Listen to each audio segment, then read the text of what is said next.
बिस्मिल्लाहिर्रहमानिर्रहीम। अस्सलाम वालेकुम। आप देख रहे हैं K92 न्यूज़ और मैं हूं आपकी मेज़बान तस्बीहा मजहर। शामिल करते हैं आज की अहम खबरें। बहावलपुर से खबर शामिल करते हैं। महकमा सेहत के मुलाजमीन का डिस्ट्रिक्ट हेल्थ ऑफिस एहतजाज। तफसीलात के मुताबिक बहावलपुर महकमा सेहत में भर्ती किए गए दर्जा चहारों के 100 से ज़्यादा न्यू मुलाजमीन तनख्वाह के लिए दरबदर।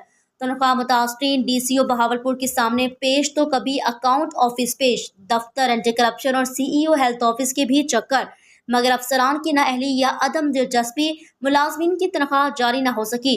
मुलाजमीन शदीद परेशान, मुल्क भर में महंगाई का तूफान। दूसरी जानिब हेल्थ डिपार्टमेंट बहावलपुर के 100 से ज़्यादा मुलाजमीन 6 माह से तनख्वाह न मिलने पर मुलाजमीन का कहना है मुल्क भर में कमर तोड़ महंगाई ने पहले ही जीना मुश्किल कर रखा है।